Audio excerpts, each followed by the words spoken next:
Mali is a storied land of rivers and deserts, sitting astride one of the world's most historic trading routes. This is a place of unique material and cultural riches, watered by one of the world's truly great rivers, the Niger. From the great mud mosque at Djenne, to the teeming port town of Mopti, to the legendary vastness of Timbuktu, Mali is a place whose history defies the imagination.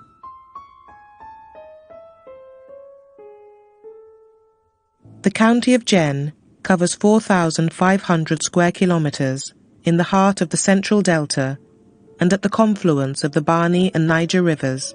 Its population is around 145,000, organized in 187 villages. Ever since remotest times, about 80% of this country has been inundated from July to March, thanks to the annual flood crests of the Bani and Niger rivers.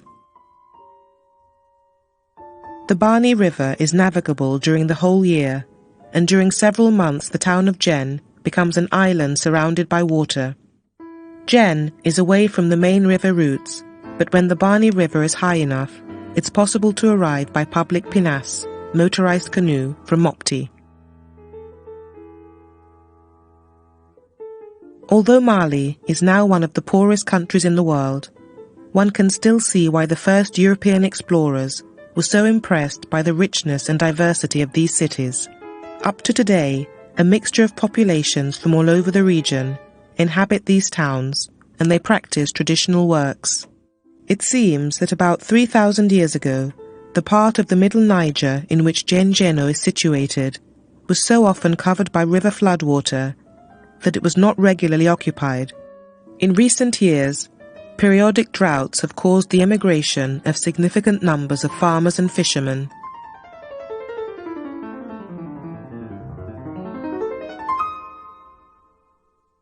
The city of Djenne is located at the hinge between the nomad world and the sedentary world. Constructed on a small defensive island in the Niger Basin, it's 500 kilometers by river from the caravan city of Timbuktu, with which it was linked for trade. The streets of sand, narrow or wide, wind their way towards the two major squares. 11 neighborhoods make up the spontaneous plan, which covers 20 hectares and is enclosed by fortification walls.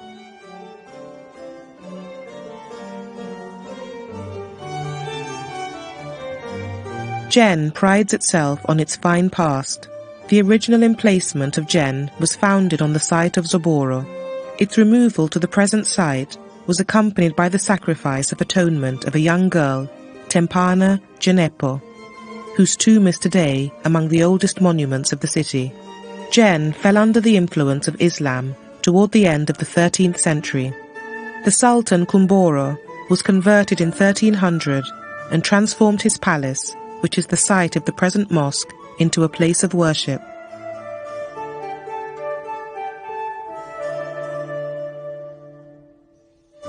Rural buildings in the city are usually one-story structures with flat roofs.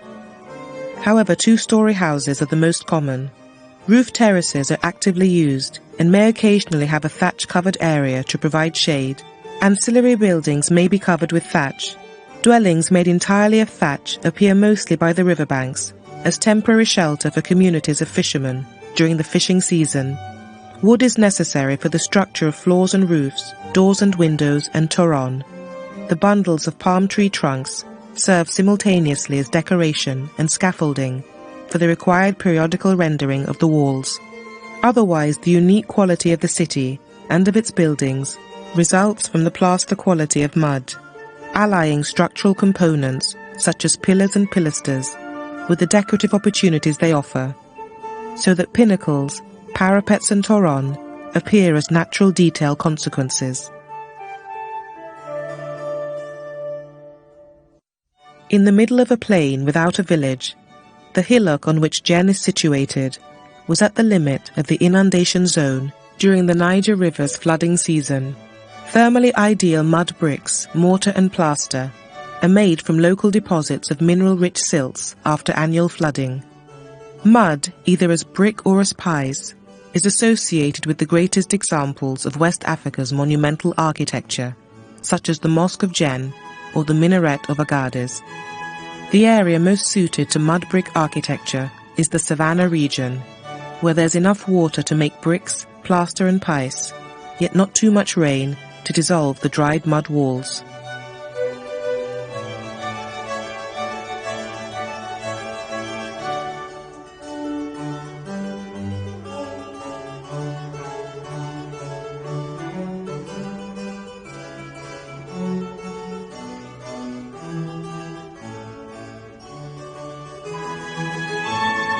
In the architecture of Djenne today, old styles coexist with new ones. The organization, materials and techniques of new buildings are all based on Western examples, but the various traditional styles are still clearly visible. Centuries ago, traditional African architecture met at Djenne with Muslim architecture from the north, and their synthesis shaped the city as it was before colonial times. In the change and development of the city of Djenne, the mason or barret holds a central position. He's both a designer and a builder. By long tradition, still in force today, there's a mutual bond between a mason's family and other families in the town for whom he works.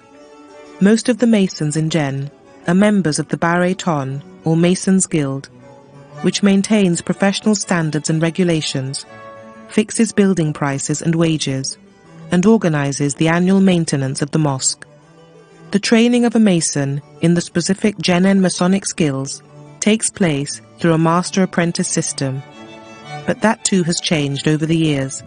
Under the old system, a boy called Male Bania, literally the slave of the master, was apprenticed at a very young age, and the master mason had full paternal authority over him. Djenne represents exceptional testimonies to the pre-Islamic civilizations of the interior delta of the Niger. Of all Djenne's buildings, the Great Mosque is the most important and dominates the landscape. Since it's built of mud, good maintenance is essential, and the whole town comes together every year to replaster the rain-eroded, sun-cracked walls, the occasion for a true festival called the crépissage for the community. The repair of the Great Mosque is supervised by a guild of 80 senior masons, who also coordinate the annual spring replastering.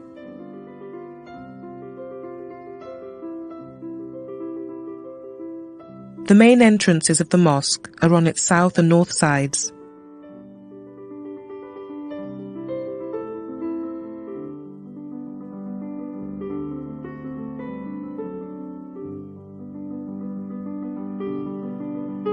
Mud, either as brick or as pice, is associated with the greatest examples of West Africa's monumental architecture, such as the Mosque of Djenne. Mud architecture lends itself to the creation of plaster sculptural forms on fairly simple structures. Thus, a simple rectangular facade can seem livened by the addition of crenellations, engaged pillars, and decorative panels.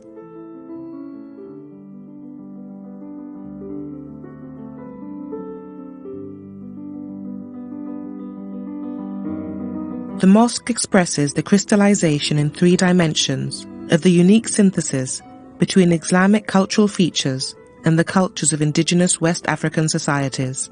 The importance is both as an art form and as evidence of the synthesis which results when man seeks to achieve monumentality as a testimony of his faith.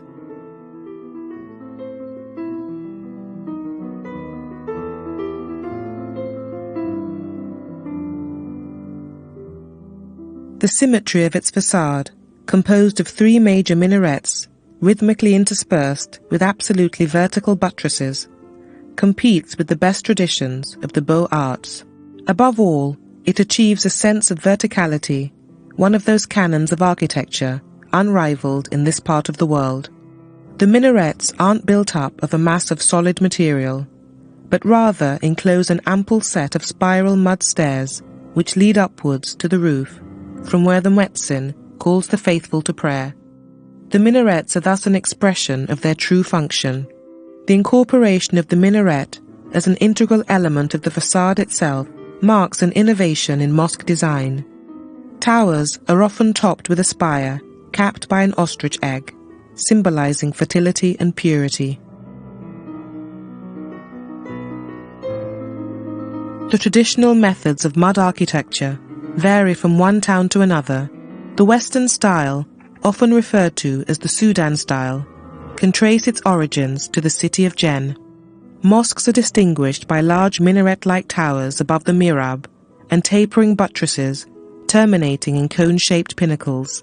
The mihrab towers are usually covered with projecting wooden stakes known as toron.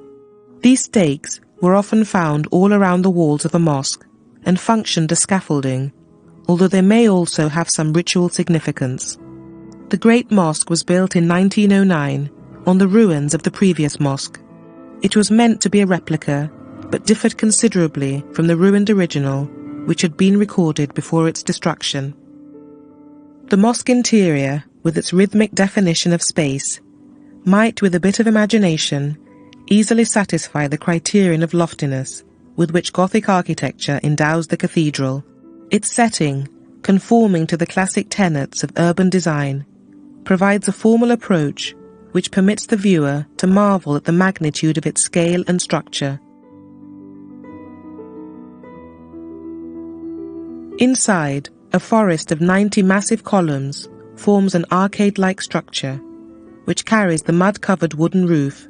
From the inside, the hall's true dimensions are hard to judge. On the north and south sides, dim light enters through high, narrow windows. The Great Mosque also has roof vents with ceramic caps. This helps the interior of the mosque stay cool all day long. These caps, made by the town's women, can be removed at night to ventilate the interior spaces. The mosque's prayer hall, with 90 wooden pillars supporting its ceiling, can contain as many as 3,000 people. This interior massiveness contrasts with the impression of elegance created by the exterior facades and their vertical elements. As a city-state, Djenne was supported in its hinterland by a strong agricultural foundation, and its position on the Bani River protected it with an admirable network of waterways. As a consequence, it wasn't subject to the same ravages which beleaguered Timbuktu.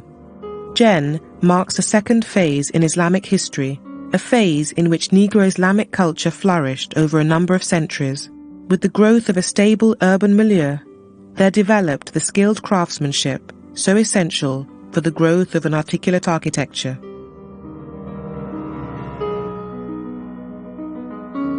Djenne is an outstanding example of an architectural group of buildings, illustrating a significant historic period and bears exceptional witness to the pre-Islamic civilizations on the inland of the Niger.